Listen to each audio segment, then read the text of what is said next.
Bismillahirrahmanirrahim. Assalamualaikum warahmatullahi wabarakatuh. Alhamdulillah wassalatu wassalamu ala Rasulillah wa ala alihi wa sahbihi wa man wala wa ba'd.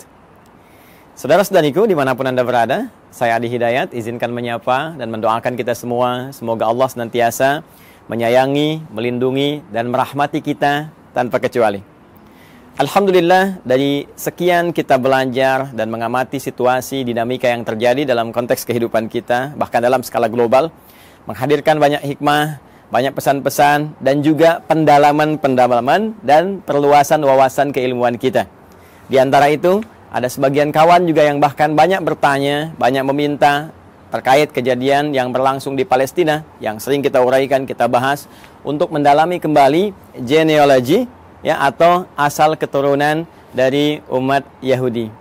Edisi kali ini kita akan coba belajar bagaimana Al-Quran, hadis-hadis Nabawi Sallallahu Alaihi Wasallam memberikan informasi yang valid kepada kita tentang keturunan dari umat Yahudi, perilaku-perilakunya, dan juga diksi-diksi Al-Quran yang sangat indah, yang bahkan mengajak seluruh manusia, terkhusus juga dari kalangan umat Yahudi, untuk kembali pada jalur-jalur kebenaran dan menampilkan realitas yang terjadi sepanjang zaman. Seperti apa uraiannya? Ini yang coba kita akan kaji di kesempatan mulia ini, insya Allah. Baik, untuk menemukan jawaban tadi, kita harus menggali dulu secara genealogi, garis keturunan, baik ke atas ataupun ke bawahnya, dari mana kemudian umat ini muncul, seperti apa perjalanannya, bagaimana karakteristiknya, dan seperti apa kita merespon dalam konteks kehidupan global ataupun konteks kehidupan kita, ya, secara individual dalam konteks berinteraksi di sosial kehidupan kita saat ini. Baik, saya akan mulai teman-teman sekalian dari Abul Anbiya dulu ya. Abul Anbiya, bapaknya para nabi. Ya, gelar ini diperoleh oleh Khalilullah yang sangat dekat dengan Allah Subhanahu wa taala, yaitu Nabi Ibrahim alaihi salam, ya. Nabi Ibrahim. Baik, saya tuliskan dulu seperti ini. Kan? Nabi Ibrahim alaihissalam. Baik, nanti ini ada jalur keturunan ke atas, teman-teman sekalian, ya. Ada jalur keturunan ke bawah sini. Nah, jalur keturunan ke atasnya kalau kita sambungkan misalnya kan. Nah, ini yang walaupun ada perdebatan kita tuliskan dulu, ya, dari Azar, kemudian ke Teruh, kemudian ke Abir, ya, tuliskan begini Abir. Nah, ini Abir ini nanti ada yang mengaitkan juga dengan bahasa Ibrani yang saat Nabi Ibrahim tinggal di Padan Aram, ya, yang sekarang itu wilayah Irak, dulu dikenal dengan Babilonia. Nanti kita turunkan juga, ya. Kemudian bin Azar, bin Taruh, bin Abir, kemudian bin Kinan, bin Arfakhshad. Tuh, ini penting sampai ada alarm tuh di komplek. Arfakhshad. Nah. Bin Azar, bin Taruh, bin Abir, bin Kinan, bin Arfakhshad, bin Sam. Kemudian di sini Sam. Nah. Kemudian bin Nuh alaihissalam. Nuh alaihissalam. Ayo teman-teman sekalian ya. Nah. Jadi ini Nabi Ibrahim alaihissalam, ya, keturunan tentunya nanti akan ketemu dengan Nabi Nuh, dan Nabi Nuh pun akan tersambung kepada Nabi Adam alaihissalam. Tapi kalau kita bahas ke atas terlalu jauh nantinya, ya. Jadi kita cukupkan sini dulu. Jadi Ibrahim alaihissalam, bin Azar, bin Taruh, bin Abir, bin Kinan, bin Arfakhshad, bin Sam, bin Nuh alaihissalam. Ya. Dan Nabi Nuh alaihissalam ini nanti akan melahirkan generasi yang terus nanti berkembang, ya, menebar keturunannya, generasinya di muka bumi yang sekarang kita menjadi bagian dari keturunannya. Ya, terutama dari 3 keturunan beliau. Ya, ini Nabi Nuh alaihissalam kan dalam sejarah disebutkan setidaknya ada 4 kan ya. 4 dari anak keturunan, 1 Kan'an, ya. Nah, ini yang kemudian tenggelam dalam banjir besar karena beliau tidak mengikuti arahan ayahandanya, ya. Kemudian juga nanti ada Sam. Nah, ini yang ke sini keturunan Nabi Ibrahim alaihissalam, nanti dari sini ya, tarik jalur ke atas. Dari Sam, kemudian ada Ham, kemudian ada yang keempat Yafith, ya, Yafith. Nah, ini teman-teman sekalian 3 ini nanti yang akan berkelanjutan mengikuti, Nabi Nuh alaihissalam yang naik ke kapal besar itu, ya, kemudian melewati berbagai rintangan saat terjadi banjir besar, dan kemudian mendarat dan melahirkan keturunan dari sini sampai ke populasi manusia hingga saat ini. Ya, dari Sam ini nanti melahirkan diantaranya bangsa Arab, ya. Kalau mau kita rinci lagi, teman-teman sekalian, misalnya di sini nanti ada Asyur, ya, seperti ini. Yang nanti ada Assyria, yang ada Babil, yang Babilonia, nanti yang Fadan Arab. Kemudian nanti ada Aram, ya, ada Finit, ya, nanti satu garis nanti ke Ham, ini melahirkan Afrika. Kemudian juga nanti ada Kanaan, Kanaan, ini Palestina, ya, dan sekarang Palestina atau Filistin. Nah, ini yang Babilonia, yang Irak, ini yang Aram, ya, Aramai ke wilayah Syria yang ke sebelah sana. Ini Asyur, Assyria, Finit nanti ke sebagian, nanti ketemunya dengan jalur Ham nih, yang di Afrika. Kemudian ada Kaldan. Nah, ini Irak kuno, teman-teman sekalian. Kemudian juga ada Ibrani. Ibrani ini nanti ada yang juga mengaitkan dengan bahasa Fadan Arab, ya, yang di Babilonia, yang menjadikan keturunan ini nanti berbahasa Ibrani. Lalu dari situ juga ada yang mengaitkan dengan Abir, yang jadi bahasanya Nabi Ibrahim alaihissalam ketika ada di Fadan Arab. Dan ketika hijrah nanti, ya, beliau ke wilayah Syam, yang kita masuki sekarang wilayah Syria, ya, Syria, Yordania, Palestina ada di situ, kemudian juga Libanon. Nah, nanti kemudian bertransformasi bahasanya penyesuaian dengan Aramaik, karena itu nanti dari Ibrani ke Aramaik. Nanti kita gali bagian aspek bahasanya ketika sampai ke sana. Kemudian di sini juga ada Masri, ya, yang nanti melahirkan turunan Mesir, karena perpaduan dari sini, ya. Jadi kita temukan Asyur, Babil, kemudian Aram, Finit, Kanaan, Kaldan, Ibrani, Masri. Ini diantaranya, ya. Kita 1, 2, 3, 4, 5, 6, 7, 8. Kita hitung, ya, kurang lebih 8. Nah, nanti Sam ini teman-teman sekalian yang populer nanti masuk kepada unsur Semitik yang sekarang, ya, termasuk Arab di dalamnya. Jadi kalau ada kita dengar Smith, ya, musuhnya Keanu Reeves, ya, dalam Matrix itu, ya, ada si Smith.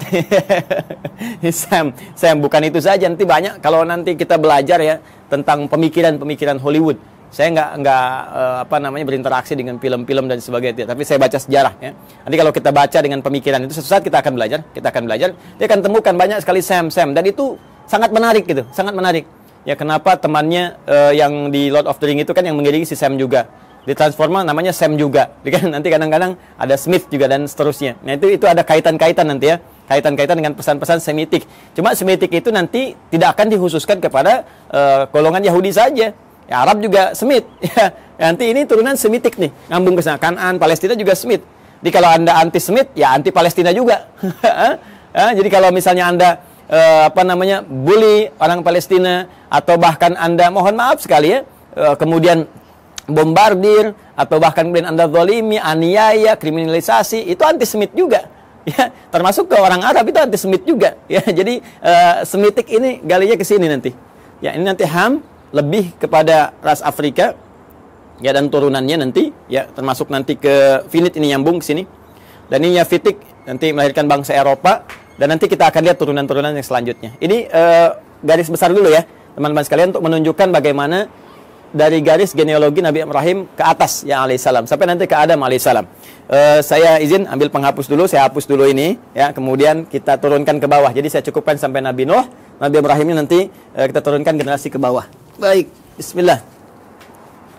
Kita akan coba turunkan sekarang jalur ke bawahnya. Kita hapus dulu ini supaya kita mengenal lebih jauh dan kita temukan nanti genealogi kapan Yahudi itu ketemu.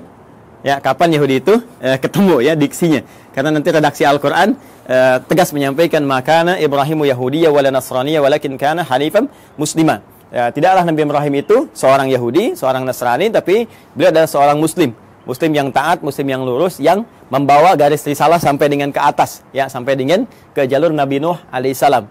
Yang ini nanti akan diturunkan Quran surah keempat ayat 163, yang nanti turunan dari salam Nuh ini sampai juga kepada Nabi Muhammad SAW, ya. Inna auhayna ilaika, ya, kami wahyukan pada Muhammad SAW, dan wahyu ini senapas dengan yang sebelum kamu, ya, kama auhayna ila Nuhin, seperti kami wahyukan kepada Nuh dan nabiyina, ya, setelah nabi-nabi setelah beliau. Jadi nabi-nabi terus sampai ke Ibrahim, sampai ketemu Nabi Muhammad SAW. Nah, ini kurang lebih teman-teman sekalian sampai ke Nabi Nuh ke atas, ya, dari Ibrahim terus sampai Nuh alaihissalam jami'an. Dan sekarang kita akan turunkan bagian Nabi Ibrahimnya turun ke bawah. Ini nanti kita bisa uji ya secara ilmiah dan kita bisa bandingkan. Nanti saya turunkan komparasi, misalnya di Al-Quran bagaimana seperti ini, terus ada kalau kitab-kitab lain, nanti kita bandingkan seperti apa, nanti kita uji kebenarannya secara ilmiah. Ya, sehingga ditemukan nilai kebenaran yang kita yakini. Lalu indahnya Al-Quran, silahkan memberi pilihan. Anda yakin dengan Islam, alhamdulillah. Ya, kalaupun Anda tidak dipaksa. Itu pilihan masing-masing. Dan setiap orang bertanggung jawab ketika kembali kepada Tuhannya, kepada Allah Subhanahu wa taala. Objektif kan? Sangat adil kan? Ya, jadi menawarkan, ini dahsyatnya Al-Quran tuh begini. Anda diperkenankan menguji dulu Al-Quran. Ya, sebelum Anda bahkan membacanya, sebelum Anda bahkan ingin mengkajinya. Al-Quran menawarkan diuji, silahkan. Jika Anda ragu, uji. Ya, wa in kuntum fi raibin mimma nazzalna ala abdina fa'tu bi suratin min mithlihi. Al-Baqarah ayat 23. Ya, kata Allah, kalau Anda ragu terhadap wahyu yang kami turunkan kepada hamba terbaik kami Muhammad SAW, silahkan Anda uji, datangkan semisalnya. Ya, coba cari, ada nggak karya manusia yang mirip ya seperti firman Allah ini? Perhatikan bahasa saya. Ada nggak karya manusia yang mirip dengan firman Allah ini? Kalau Anda ragu, uji. Dari sisi kebahasaan, silahkan uji. Bagaimana dahsyatnya ini? Untuk membedakan. Ini kan banyak orang Arab di masa Nabi yang fasih-fasih luar biasa. Ya, dan mereka nggak ada yang mampu dan mengakui ini bukan karya manusia. Kalau tiba kemudian ada orang sekarang yang nggak lebih fasih daripada orang dulu, nggak lebih pintar bahasa zaman dulu, mengatakan misalnya Al-Quran itu karya manusia, maka ini nampaknya kurang minum susu. Pengetahuannya kurang luas. Ya, orang yang paling pakar aja, penutur aslinya mengatakan ini bukan dan tak mampu mendatangkan semisalnya, maka turunan ini yang lebih lemah ke bawahnya, ya, apalagi zaman sekarang, itu mustahil bisa menjual Al-Quran. Tapi Al-Quran tetap membuka. Silahkan. Dari segi isinya, silahkan Anda kaji. Ya, dari aspek manapun silahkan. Setelah Anda menemukan bahwa ini mustahil nih, ya, kata-kata manusia, karya manusia, dan Anda meyakini, oh ini bahasa lain, walaupun ini jalan menuju firman Allah. Ya, bagi kami orang Islam sudah yakin, la raiba fi. Karena itu di pembuka Quran jelas dikatakan, dzalikal kitabu la raiba fi. Semua isi Al-Quran ini nggak ada keraguan, mesti kita yakin. Nah, Anda yang belum yakin silahkan kaji. Nggak ada kitab di muka bumi yang menawarkan sebelum berinteraksi dengannya untuk diuji dulu. Setelah itu pun, silahkan gali, silahkan kaji. Afala yatadabbaruna Al-Quran? Kenapa Anda nggak kaji? Kenapa nggak dalami? Kenapa Anda tiba-tiba menyoal yang Anda tidak tahu? Ini kan menarik. Ya, ada yang nuduh, ini Quran rekayasa, ini Quran produk budaya. Baca Quran aja enggak? Dikaji juga enggak? Ini sisi ilmiahnya di mana? Ya, kita kan menyimpulkan sesuatu setelah kita lihat dulu, analisis dulu, baru kita simpulkan. Ini ngaji enggak, baca enggak, menganalisis tidak, atau cuman lihat, cuman baca, tapi nggak paham artinya, lalu menyimpulkan. Ini kan menarik gitu ya. Maka silahkan teman-teman sekalian. Nah, nanti dari sini Quran menawarkan, Quran memperbandingkan, ada komparasi, dan Quran juga mengatakan silahkan cek, silahkan uji, silahkan bandingkan. Kalau Anda yakin dengan kebenaran, dahsyatnya, walaupun apa yang ditampilkan Al-Quran benar, tetap memberikan peluang kepada Anda untuk memilih secara objektif dan tidak memaksa. La ikraha fid din, gak ada paksaan ya untuk masuk ke dalam Islam. Lakum dinukum waliyadin, bagi Anda yang Anda yakini, bagi kami yang kami yakini. Tapi semua punya konsekuensi ketika kembali pada Allah Subhanahu wa taala. Baik. Sekarang kita kembalikan ke Nabi Ibrahim alaihissalam. Teman-teman sekalian, mari kita bagi genealogi turunan ke bawahnya ya Nabi Ibrahim. Nah, ini spidol sudah mulai akan habis, dengan turunan ke atas saja ada. Saya ganti dengan yang baru. Kita ke bawah dulu ya. Nah, seperti ini saya turunkan satu. Kemudian di sini saya turunkan dua karena keterbatasan papan tulis. Ustadz, kenapa enggak yang lebih besar aja papan tulisnya supaya banyak? Begini Nona, begini Tuan, begini Joni, Cepi, dan kawan-kawan sekalian. Ini akses naik ke rooftop di Quantum Ahyan Institute. Pintunya hanya cukup untuk yang ini. Insya Allah nanti kita sesuaikan. Mungkin dari bawah kita tarik ke atas agak panjang.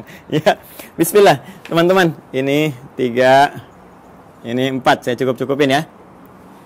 Ya, kita ambil dulu Quran surah ke 3 Ali Imran di ayat 33. Kemudian kita tambahkan Quran surah kedua Al-Baqarah ayat 132. Ya, dari 131 dulu. Nah, nanti ke 132 sini. Ya. Saya mulai dengan Ali Imran dulu ayat 33.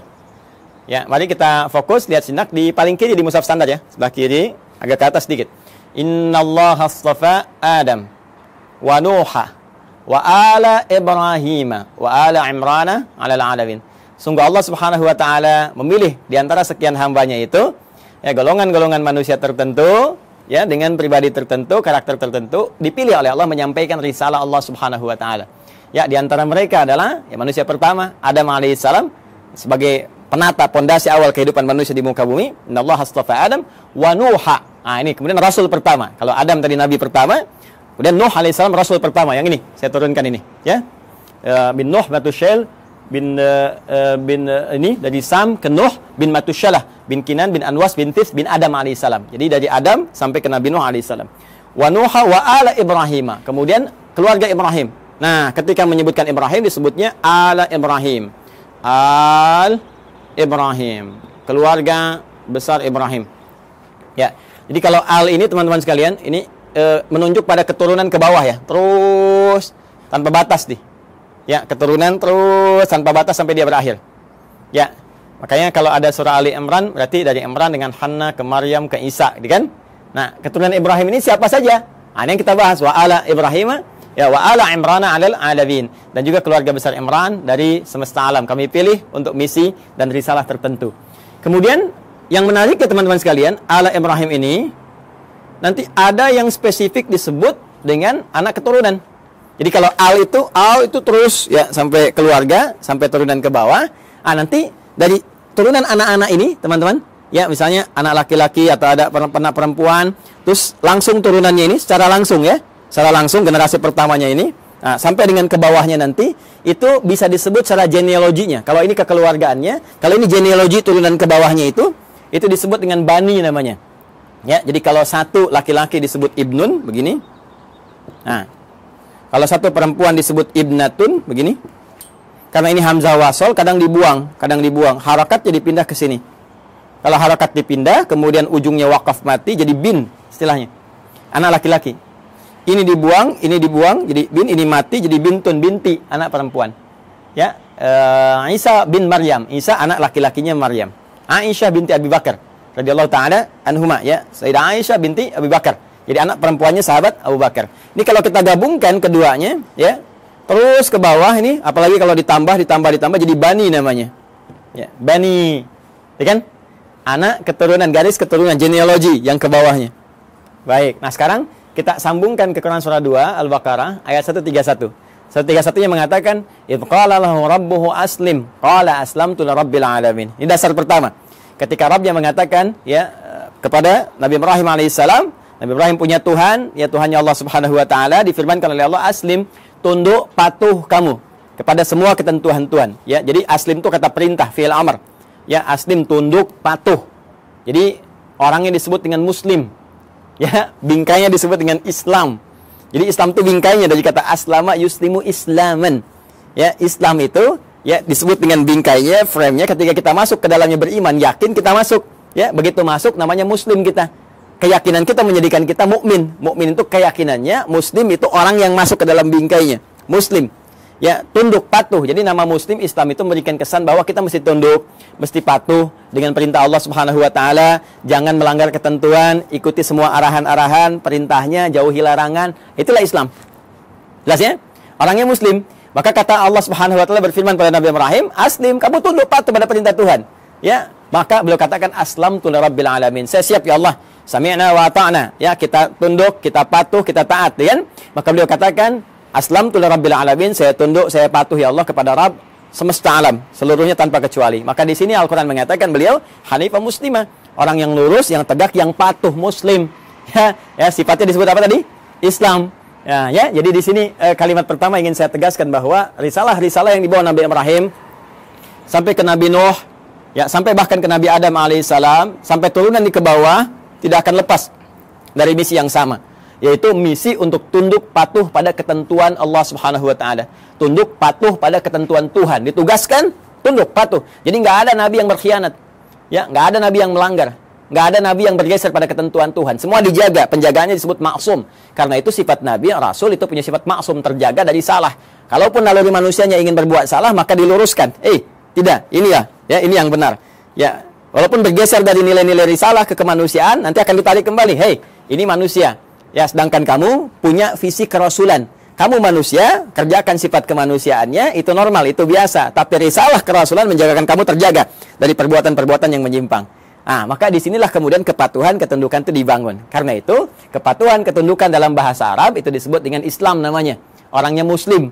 Karena itu semua risalah bahkan dari Nabi terakhir Nabi Muhammad SAW sampai ke atas, risalahnya risalah Islam. Risalah yang menjadikan mereka tunduk patuh kepada Allah dan tidak menyimpang, tidak merubah apapun. Ini penting kalimat terakhir ini saya katakan, tidak menyimpang, tidak merubah apapun, termasuk merubah firman-firman Allah, ketentuan Allah, ya, hanya sebatas urusan-urusan dunia. Tidak, jauh daripada itu. Jelas ya? Nah, kemudian amanat ini disampaikan kepada generasinya. Nah, ini dia nih. 132. Wa wassa biha Ibrahimu banihi. Dan mulai muncul. Wassa biha Ibrahimu banihi wa Yaqub. Muncul Yaqub. Ya baniya innallaha astafa lakumuddin fala tamutunna illa wa antum muslimun. Ya, maka Ibrahim mewasiatkan kepada generasinya termasuk nanti Yaqub. Kita lihat nanti Yaqub itu siapa. Baik, Ibrahim mewasiatkan kepada generasinya. Nah, ini genealogi ke bawahnya. Diwasiatkan ke bawahnya. Ya, sungguh Allah telah menetapkan bagi kalian satu tuntunan yang benar, pedoman yang benar yang harus dipatuhi. Ya, pedoman tuntunan frame tadi itu din, ya. Din kita kan namanya Islam tadi, ya, frame-nya kan Islam kan? Makanya di Quran surah ketiga, Quran surah 3 ayat 19 itu kata din disandingkan dengan Islam. Din disandingkan dengan al-Islam. Ya. Innad dina 'indallahil Islam. Innad dina 'indallahil Islam. Tadi frame-nya disebut Islam, kalau kita masuk frame ya ke dalamnya karena yakin patuh, tunduk, ya, yakin tanpa ragu disebut iman, orang yang mukmin atau amanah atau amanu. Jadi begitu kita masuk disebut ya ayyuhalladzina amanu. Frame-nya disebut Islam. Kalau sudah masuk mesti tunduk, patuh untuk mengerjakan semua ketentuan. Makanya nanti semua ketentuannya disebut silmi namanya. Quran surah kedua ayat 208. Ya ayyuhalladzina amanu, ai orang yang telah yakin ya tanpa ragu, udkhulu fis silmi. Maka tunaikan semua ketentuan-ketentuan dalam frame ad-din ini. Apa frame-nya? Islam. Artinya harus tunduk, harus patuh. Ya, karena itu di lain kesempatan Nabi Ibrahim menyebutkan di Quran surah kedua ayat 132, ya innallaha astafa lakumuddin. Allah telah memilihkan bagimu frame kehidupan yang ada pedoman di dalamnya, yaitu Islam. Patuh, ya. Ke siapa ini disampaikan? Banihi. Bani kepada keturunan-keturunannya, anak-anaknya secara genealogis, ya. Nah, ini dia yang secara genetik kita akan turunkan. Siapa anak-anak ini? Bahkan di ayat ini diberikan kisi-kisi, salah satunya ada Yaqub. Siapa Yaqub itu? Kita yang coba akan turunkan, teman-teman. Baik, izin saya hapus dulu ini. Yang ini saya hapus. Ya, supaya nanti kita mudah menurunkan keturunan secara genetik dari yang ini dulu. Bismillah, Nabi Ibrahim alaihissalam, beliau kemudian menikah. Ya, diberikan jalan oleh Allah Subhanahu wa taala untuk menampilkan risalahnya dan supaya risalah itu terus ya menyebar, meluas dalam generasi-generasi selanjutnya yang melanjutkan risalah ayahandanya tercinta yaitu Abul Anbiya. Maka Allah berikan kemudian jalan untuk pernikahan. Nah, ini jalurnya untuk menikah. Ya, bukan hubungan sembarangan gitu ya. Maka adalah kemudian perempuan yang sangat luar biasa terhormat. Terhormat, perempuan baik, suci, akhlaknya mulia dan cantik jelita. Nah, ini jarang sekali yang seperti ini, itu Sayyidah Sarah. Ya. Masih di Padan Arab nanti ya, di Babilonia nanti bertemu jodohnya dengan beliau. Kemudian nanti di sini ada Sayyidah Sarah binti Am al-Khalil. Am al-Khalil. Am al-Khalil ini binti pamannya Nabi Ibrahim sendiri. Jadi Nabi Ibrahim punya saudara, punya paman juga, nanti punya anak namanya Sarah, perempuan, nanti menikah. Ya. Makanya disebut Sarah binti Am al-Khalil. Ya. Sarah binti pamannya Nabi Ibrahim sendiri atau saudaranya ke atas ya, nanti di Babilonia dinikahkan nanti dengan ini, nanti kita akan turunkan. Kemudian dengan Sayyidah Hajar alaihassalam ya, al-Qibtiyah al-Misriyah, al-Qibtiyah al-Misriyah, al-Misriyah. Seperti ini. Baik, umumnya manusia saat ini atau kebanyakan itu kan orang-orang saat ini mengetahui dua ini ya, Sayyidah Sarah, Sayyidah Hajar, Sayyidah Sarah, Sayyidah Hajar, isinya Nabi Ibrahim. Padahal nanti ternyata ada lagi yang ketiga namanya Kantorah. Kantorah bin Yaqtan, binti Yaqtan. Kantorah binti Yaqtan. Ini dia. Ada Kantorah binti Yaqtan. Ketiga dikenal juga dengan Kentura ya, Kentura, bukan Tantura, ingat ya, Kantura. Kantorah ya. Dan yang ini yang keempat di sini Hajun. Sayyidah Hajun binti Al-Amin. Masya Allah. 1, 2, 3, 4. Sayyidah Sarah binti Amil Khalil, Sayyidah Hajar Al-Qibtiyah Al-Misriyah, kemudian Sayyidah Qantara binti Yaqtan, kemudian Sayyidah Hajun binti Al-Amin. Inilah 4 ya. 4 istri Nabi Ibrahim alaihissalam, dan dari sini kita akan turunkan dari keturunannya Sayyidah Sarah, kemudian melahirkan Nabi Ishaq alaihissalam. Ini dia ya. Sayyidah Hajar nanti melahirkan Nabi Ismail alaihissalam. Nanti teman-teman penting saya sampaikan. Jadi ini Nabi Ismail alaihissalam lahir duluan. Ya, lahir duluan. Saat usia Nabi Ismail itu 14 tahun, usia Nabi Ibrahim kisaran 120 tahun, dan usia Sayyidah Sarah itu 90 tahun. Maka lahirlah Ishak. Nah, ini kisahnya sangat menarik nih ya. Jadi Ishak itu di dalam bahasa Arab itu bisa seakar dengan kata dhahak. Ya, dhahak. Artinya tertawa bahagia. Ya, tertawa bahagia. Nah, kenapa ada kalimat ini? Ada sebagian yang menduga begini. Ada kaitan dengan Quran surah ke-11 ayat 71.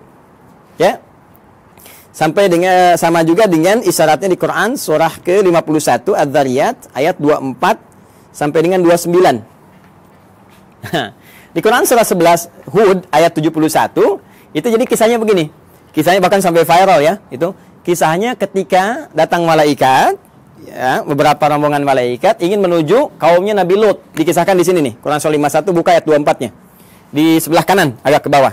Ya, hal ataka hadits dhaifi Ibrahim al-mukramin id dakhalu alaihi faqalu salam qala salam qaumum munkarun. Jadi datang serombongan malaikat mampir ke tempat Nabi Ibrahim. Tujuan utamanya adalah ke saudara beliau di Nabi Lut, ya. Jadi di situ di satu masa ada 2 distrik berbeda, nabinya ada 2, rasulnya ada 2, tuh ya. Jadi nggak setiap masa nabinya 1, boleh jadi setiap tempat itu yang berbeda ada nabi juga. Nah, ini keponakannya, Nabi Lut itu keponakan Nabi Ibrahim. Kemudian apa yang terjadi? Ketika akan datang yang menghukum umatnya Nabi Lut yang memang minta diadab, ini keterlaluannya, minta diadab, ya, maka malaikat mampir dulu ke tempatnya Nabi Ibrahim. Ketika itulah mengabarkan bahwa Sayyidah Sarah ini yang sudah usia 90 tahun itu akan punya keturunan, akan punya anak, akan mengandung. Maka di sini kemudian beliau disebutkan sambil menepuk wajahnya, fasaqat wajhaha wa qalat ajuzun aqim. Beliau mengatakan, apa yang seperti ini masih mungkin bisa punya keturunan? Itu sambil berdiri. Berdiri itu bahasa Arabnya qaimun, qaim. Kalau perempuan tambah tak di ujungnya, qaimatun. Ya, jadi sambil berdiri menepuk begini sambil tertawa. Ya, ini yang seperti ini apa masih mungkin punya keturunan? Jadi ketawa gembira, tertawa tapi nepuk-nepuk, ya, seakan takjub dengan keadaannya. Maka di Quran surah ke-11 ayat 71 disebutkan, wa imra'atuhu qa'imatun fadhahikat fabasyarnaha bi Ishaq. Ya, Masya Allah. Wa imra'atuhu, sedangkan istrinya Nabi Ibrahim alaihissalam yaitu Sayyidah Sarah qa'imatun, langsung berdiri mendengar kabar itu. Ya, ketika malaikat mengatakan di surah ke-51 ini, ya, kemudian mengatakan fabasyyaruhu bi ghulamin alim, dia akan dapat anugerah seorang anak yang sangat cerdas, gulamun alim. Kalau Ismail gulamun halim, kalau ini gulamun alim. Ya, halim itu cerdas dan perasa. Ya, tapi gulamun alim cerdas. Jadi anak kamu akan lahir darimu anak yang sangat cerdas, gitu kan? Anak jenius, cerdas, maka langsung bangkit menepuk, tertawa gembira. Apa mungkin yang masih begini masih punya keturunan? Ya, maka di Quran surah 71, di Quran surah 11, Hud ayat 71 dikatakan wa imra'atuhu qa'imatun fadhahikat, maka tertawa gembira dan sambil menepuk bagian pipinya, fabasyarnaha bi Ishaq, kami kemudian anugerahkan kepadanya namanya anak bernama Ishaq. Ya, yaitu apa? Memberikan kesan bahwa kamu kaget sambil tertawa, kami berikan seorang anak yang akan memberikan kegembiraan pada dirimu dan menghadirkan tertawa bahagia, tertawa gembira. Artinya yang selalu membuat engkau riang, membuat engkau bahagia sampai engkau tertawa gembira dan terhibur. Jadi apa yang kau rasakan seakan-akan sedih, gitu kan? Seakan merasakan kapan punya keturunan, sekarang kau tinggal gembira aja. Anak itu akan memberikan kesan kau sambil gembira, tertawa dan sebagainya. Itulah Ishaq. Jelas ya? Nanti ada Ismail dari Sayyidah Hajar, ya, alaihissalam. Ini disebut di Al-Quran gulamun halim, anak cerdas yang punya empati tinggi, rasa tinggi. Sehingga nanti banyak kisah, kita akan masuk ke kisah itu ketika akan menurunkan Ismail sampai ke Nabi Muhammad SAW, ya. Itu bagaimana bapaknya akan membawa tugas yang tidak mudah meninggikan bangunan Ka'bah yang hancur atasnya di masa Nabi Nuh itu. Tiba-tiba nanti Ismail datang membawa batu, merasakan bagaimana beban kerja ayahnya, pengen bantuin. Ya, sehingga ketika Nabi Ibrahim mulai bekerja, tapaknya disebut makam Ibrahim. Nabi Ismail membawa batu disusun-susun, susunannya disebut dengan Hijr Ismail. Sampai sekarang sudah ada di area Ka'bah. Nanti puncaknya saat peristiwa kurban itu. Nanti ya, supaya nggak terlalu panjang, kita berhenti dulu di sisi genetik dulu ya, sampai sini. Nah, dari Kantorah, Sayyidah Kantorah, ini juga nanti menurunkan ada keturunan-keturunan. Ya, diantaranya nanti satu, Madian. Nah, nanti teman-teman pernah dengar Nabi Musa alaihissalam ketika dikejar-kejar ya, prajurit Fir'aun, ya, dalam peristiwa itu kan pergi ke Madian dulu kan. Nah, ini nanti ada keturunan dari Sayyidah Kantorah. Kemudian ada Madian, ada Zamran. Ya. Kemudian yang ketiga ada Suraj. Nah, kemudian juga kita temukan ada Yukshan. Nah, atau Yakshan, boleh dibaca Yakshan, Yukshan. Kemudian juga yang kelima ada Nasak atau Naksan. Ya, Nasak ya, atau ada yang menyebutkan Nakshan, ada yang menyebutkan Nasak ya. Yang keenam sebetulnya ada 6 anak, cuma yang 6 tidak diketahui, tidak disebutkan. Jadi di Madian, Zamran, Suraj, Yukshan, Nasak, dan yang keenam ini tidak disebutkan ya. Referensi ini, teman-teman, referensi yang ini ditemukan di kitabnya. Namanya kita kasih ya sumbernya, supaya nggak dikira ini ngarang-ngarang gitu kan, tak atik nih. Nama kitabnya At-Ta'rif wal A'lam. Karya siapa? Syekh Abul Qasim As-Suhaili. Nah, ini bukan hanya saya yang pertama menyampaikan, bahkan dikutip pertama kali nanti yang di dalam satu kitab yang populer, nama kitabnya Al-Bidayah. Al-Bidayah wan Nihayah. Karya Al-Imam Ibnu Katsir. Nah, kalau sama dengan cetakan yang kami jadikan referensi itu ada di jilid 1 halaman 407. Ya. Ini nanti disebutkan yang 5, cuma yang 6 nggak disebutkan. Ya, jadi ini ada Madian, Zamran, Suraj, Yaksan, kemudian Nasak, teman yang ke-6-nya tidak disebutkan. Ya, kalau ada perbedaan-perbedaan sedikit tipis ya, kayak ini misalnya Nasak ada disebutkan Naksan, ini Yakshan, ada yang Yukshan, itu bacaan-bacaan di ahli bahasa atau ahli terjemah saja. Kemudian dari Hajun ini juga ada Kisan atau Kaizan, kan? Kemudian ada Suraj, namanya sama dengan ini, Suraj. Kemudian yang ketiga ada Amim, ada juga yang menyebutnya Umaim. Ya, seperti ini. Ada Kaisan, ada Suraj, ada Amim atau Umam. Yang keempat Lutan. Bukan Ethan ya, Ethan Tom Cruise. Lutan. Dan yang kelima Nafis. Yang kelima Nafis. Ya, ada di MUI ada Ustadz Kiai Khalil Nafis. Jadi nanti nasabnya ke Nabi Ibrahim dari Sayyidah Hajun binti Al-Amin. Nah, ini ya keturunan Nabi Ibrahim alaihissalam. Dari sini satu, Sayyidah Sarah melahirkan Ishak, Sayyidah Hajar melahirkan Ismail, 2 kan? Kemudian dari Kantorah itu ada 6, 1 tidak diketahui, nanti 2 tambah 6, 8. Kemudian dari Sayyidah Hajun binti Al-Amin ada 5. 8 tambah 5 ada 13. Ya, 2 tambah 6, 8, ada 13 tambah 5, 13. Jadi ini kurang lebih 13 keturunan Nabi Ibrahim alaihissalam. Ya, dari istri-istri beliau. Dan nanti dahsyatnya, nanti ya, mungkin episodenya akan panjang gitu. Di Kantorah ini nanti juga ada satu penelitian, dugaan kuat bahwa itu yang menjadikan turunan dari bangsa Melayu, Jawa khususnya. Ya disebutnya bangsa Jawi gitu kan. Jawi itu dulu ya mencakup Melayu semua, karena waktu ke Arab itu dikenalnya dengan Jawi, bangsa Jawi. Jadi Jawi itu bukan cuma Jawa. Yang dalam konteks ini di kita di Indonesia ada Jawa Barat, Jawa Tengah, Jawa Timur. Tapi Jawi itu nanti luas termasuk Melayu dan sebagainya. Nanti suatu saat kita akan belajar ke sana. Insya Allah. Ini teman-teman sekalian, kurang lebih ya. Ini referensinya, ini gambarannya. Yahudinya kan belum ketemu. Ya, sekali lagi, Yahudinya belum ketemu, maka kita harus turunkan minimal sampai tadi Yakub tadi, karena kan tadi saya katakan di Al-Baqarah 132 kan, wasabiha Ibrahimu banihi wa Yakub. Yakub siapa? Yakub. Karena ini urutannya di sini 1 2 3 4, kita turunkan ini dulu. Ya. Ini saya hapus dulu yang ini ya. Sudah dicatat ya. Kalau nanti teman-teman belum sampai catatannya, nanti lihat di rekaman ya, di review, diturunkan kembali.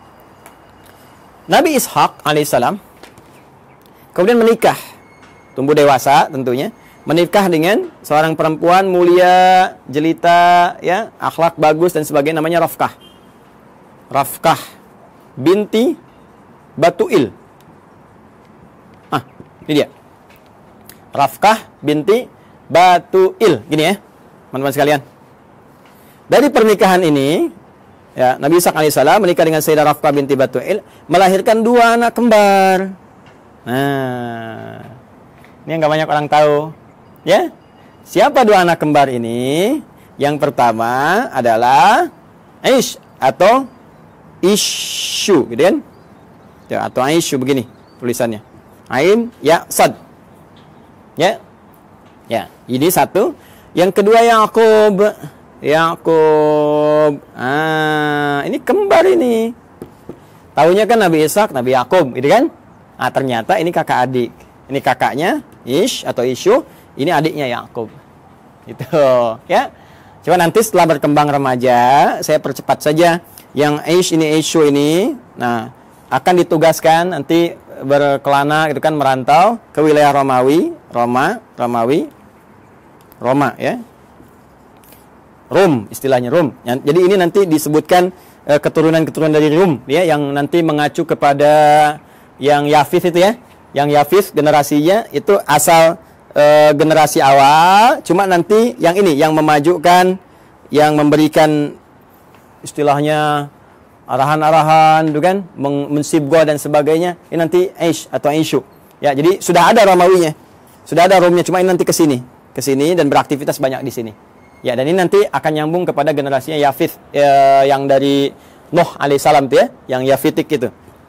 Ini saya berhenti dulu sampai sini. Saya akan teruskan ke sini.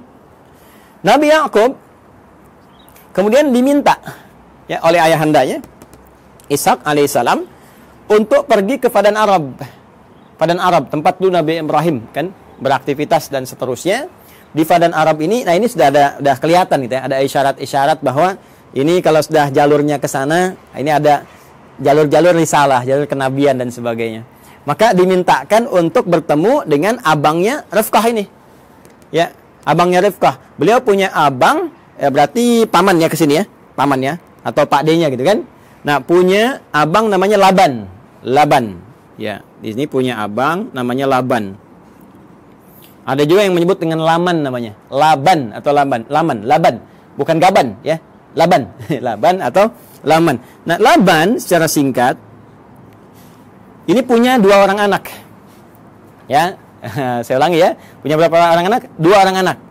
Nah, teman-teman sekalian, singkatnya ketika Nabi Yakub alaihissalam itu datang ke Padan Arab, kan, ke Babilonia, mencari dan sebagainya, maka setelah perjalanan itu ditemukanlah nanti salah seorang perempuan bertanya kepadanya dan ditunjukkan tempatnya Laban ini. Ternyata itu anaknya. Siapa anaknya itu? Namanya Rahil. 1, Rahil. Jelas? Nah, ini anak yang pertamanya. Nah, kemudian teman-teman sekalian setelah tinggal di sini ditemukan juga kakaknya Rahil. Jadi yang pertama bertemu dengan Rahil dulu. Ini adiknya, adik. Nah, kemudian yang kedua bertemu dengan kakaknya Rahil, dipertemukan dengan kakaknya Rahil, ya. Siapa namanya? Nah, kakaknya Rahil ini namanya Laya, kan? Laya atau juga ada yang menyebut dengan Lea. Nah, ini kan? Laya atau Lea. Nah, secara singkat ternyata beliau ini ditugaskan untuk menyampaikan pesan kepada Laban supaya ini bisa besanan. Nabi Ishaq bisa besanan dengan Laban. Maka dimintalah untuk menikah, memilih salah satunya. Ya, memilih salah satunya, walaupun ada riwayat menyebutkan Nabi Nabi Yakub ini nanti ditawarkan untuk menikahi dengan Laya dulu, kakaknya dulu. Ya, jadi ini kakak didahulukan. Nah, kemudian beliau kan seorang yang sangat perasa ya. Yakub itu punya keunggulan yang luar biasa. Ya, beliau seorang yang sangat dekat ya dengan Allah, rajin ibadah, kemudian lebih daripada itu juga sangat merasakan tidak ingin menyinggung orang, ya, curhatnya diserahkan kepada Allah sehingga orang-orang banyak nggak tersakiti. Jadi ini yang menjadikan beliau daripada nanti satu menikah, yang lain merasakan nggak nyaman, maka mengajukan dua-duanya aja dinikahin, ya kan? Nah, ini belum turun syariat yang di era Nabi Muhammad SAW, turunnya Quran surah keempat An-Nisa ayat 23, larangan menikahi kakak adik. Ya, wa anta jama'u bainal ukhtaini illa ma qad salaf. Paling kanan sebelah bawah. di mushaf standar ya. Wa antajma'u bainal ukhtaini illa ma qad salaf. Dilarang bagi kalian untuk menikahi kakak adik ya secara langsung kecuali yang dulu pernah terjadi. Ya, karena keadaan sekarang beda. Dulu orang bisa mengendalikan, bisa tahu, bisa paham dan untuk menjaga keturunan yang sangat terbatas keadaannya pada waktu itu. Sekarang sudah banyak menyebar. Makanya dilarang sekarang menikahi kakak adik dalam satu mahram. Ya dulu masih berlaku illa ma qad salaf. Maka dinikahilah kemudian Layya, ini pertama kali. Dan kemudian Rahil, yang kedua dinikahi. Ya. Dari Layya ini turun keturunan teman-teman sekalian ada 6 orang anak. Ya, 6 orang anak ini Rabin. Kemudian 2 Syam'un atau Simon. Dan yang ketiga Levi atau disebut juga dengan Lewi. Ya, Levi, dia Levi. Tulisannya begini, bukan Levis ya, Levi. Lewi, gini. 4 Yahuda. Kemudian yang kelima Izakar. Ya. Yang keenam Zabulun. Dari Rahil melahirkan 2 orang anak, ya. 1 Yusuf alaihissalam, Rahil. Ya. Ini ibunya cantik sekali, cantik, jelita, taat, patuh. Makanya anaknya juga tampan luar biasa ya, tampan. Dan nantilah pas masuk cerita Nabi Yusuf ini masih panjang, tenang aja teman-teman, masih panjang. Dan yang kedua Bunyamin, ya Bunyamin, ya. Baida Royani nggak masuk sini, maaf ya, bercanda. Ini nanti Yusuf dengan Bunyamin, ya. Berjalan, tiba kemudian sudah berumah tangga. Singkatnya ini minta balik dulu, minta sowan lagi kepada bapaknya, gitu kan? Supaya nanti ada bekal-bekal yang terbaik untuk dilanjutkan dan seterusnya gitu kan. Nah, nanti teman-teman sekalian sebelum kembali ini oleh Laban dihadirkan asisten rumah tangga untuk bantu baik kepada Rahel ataupun Layya supaya tugasnya lebih mudah karena tahu tugas Nabi Yakub pasti akan berat. Maka dikirimkanlah kemudian 2 orang untuk bantu Layya, dikirimkan Zulfa atau Zalfah. Ya, Zulfa atau Zalfah. Nah, kemudian dari Rahel pun dikirimkan Balha. Ya. Balha untuk membantu. Nah, Nabi Yakub melihat, oh ini akan di rumah nih, banyak interaksi, ya. Daripada nanti aneh-aneh, lebih baik jadi mahram sekalian. Mahram sekalian supaya membantu ada dalam lingkup keluarga. Makanya dinikahilah kemudian ini juga sehingga 4 lah, genap 4 istri Nabi Yakub alaihissalam. Ya, nanti dari sini ada 2 anak lagi, ya, dari Zulfa dan dari Balha 2 anak lagi. Ini papan tulisnya nggak cukup nih kalau saya tuliskan. Ada Dan, ada Jad dan yang lainnya. Jadi dari sini saya sebutkan 2. Teman-teman sekalian, ada 2. Ini pun 2. Ya. Jadi dari sebelumnya 6 dari Layya, tambah 2 dari Rahil, 6 tambah 2, 8, tambah 2 dari Zulfa, 10, tambah 2 dari Balha, 12. Inilah dari 12 keturunan Nabi Yakub alaihissalam. Yakub alaihissalam. Ini keturunannya ada berapa? Ada 12. Yakub ini masih mengalami tentunya masanya bapaknya Ishak dan ada yang menduga juga masih bertemu dengan Nabi Ibrahim. Jadi Nabi Ibrahim punya anak, nanti Nabi Ishak punya cucu Nabi Yakub. Tapi keturunan ke sini belum tentu jumpa. Ya, di yang cicitnya lagi sampai ke Yakub masih ada. Maka Yakub meneruskan wasiat bapaknya Ishak, Ishak meneruskan wasiat bapaknya Ibrahim. Makanya seringkali ditemukan kalimat ya Ismaila wa Ishaqa wa Yaquba gitu kan. Wal asbat, asbat ini 12 ke sini. Jadi Yakub meneruskan ke sini. Ya, nah ini teman-teman sekalian gambaran ini. Nah, Nabi Yakub ini seperti saya katakan tadi, nabi yang sangat baik, taat, patuh, gitu kan? Ciri-ciri hamba lah. Hamba dalam bahasa Arab disebut abdun. Dalam bahasa Ibrani pada saat itu disebut dengan Isra. Isra. Ya, hamba siapa ya? Hamba Allah. Jadi kan puncak pujian Allah kepada ya ciptaannya, makhluknya, manusia itu sifatnya bukan disebut Nabi Rasul. Nabi Rasul itu menunjuk pada tugas dan berita besar yang dibawa. Puncak pujiannya justru terletak pada kalimat hamba, abdun. Makanya Rasulullah SAW ketika diisrakan itu disebutnya dengan kata abdun, subhanalladzi asra bi abdihi, kan? Maka ini pun dipuji dengan sifat penghambaannya itu Isra, hamba Allah yang taat. Allah dalam bahasa Ibrani pada saat itu disebut dengan Il. Ya, maka disebut dengan Israel, Israel. Asalnya kata Israel ini menunjuk kepada Yakub alaihissalam. Mana Nabi Yakub nih ya? Nah, di sini. Nih. Asalnya menunjuk kepada Nabi Yakub alaihissalam yaitu Israel. Ya, Il ini sudah kita temukan juga di Jibril, Mikail, Israfil, Israel, ya, malaikatnya Allah Subhanahu wa taala. Israel hamba, ya, Il Allah yang taat, yang saleh. Anak-anak tadi yang ini, teman-teman masih ingat kan istilahnya? Ya kan? Kalau dikumpulkan semuanya menjadi bani kan istilahnya? Maka muncullah istilah Bani Israel. Bani Israel. Jadi asalnya konotasi Bani Israel itu positif. Anak-anaknya keturunan Nabi Yakub yang saleh, yang baik. Nabi Yakubnya yang saleh, yang baik. Nah itu disebutkan Bani Israel supaya memberikan kesan untuk ikuti bapakmu. Jangan menyimpang, jangan jauh-jauh. Makanya di Quran nanti banyak diksi menunjukkan ya Bani Israel, ya Bani Israel. Disadarkan lagi, hai Bani Israel, kamu ini kan punya kelebihan, bapakmu itu baik, bapakmu saleh. Jangan berbuat seperti ini. Itu menodai cita keluarga, ya, menyakiti bapakmu dan memberikan kesan yang tidak bagus itu dalam keluarga, dalam keturunan. Maka perbaiki, ajak balik. Bahkan nanti diajak untuk kembali lagi. Ketika menyimpang, ajak balik. Sifatnya disebutkan, kata kerjanya disebutkan. Nah, apa sifatnya itu? Apa kata kerjanya? Dan dari mana kemudian muncul generasi Yahudi? Ya kan? Ada yang mengatakan nih paham keagamaan, ada yang mengatakan turunan dari 12 anak yang ini muncul. Siapa 12 anak ini yang melahirkan Yahudi? Apakah itu paham, benarkah paham keagamaan atau keyakinan? Atau doktrin tertentu? Ya, sampai kagetnya sampai tukang-tukang juga lewat ngasih intro. Kalau Anda mendengar, kita akan lanjutkan dan sambungkan di kesempatan yang lain insyaallah. Edisi yang perdana tentang genealogi Yahudi dalam Al-Quran, hadis-hadis Nabi, dan fakta sejarah yang kita gali. Adi Hidayat, semoga bermanfaat. Assalamualaikum warahmatullahi wabarakatuh.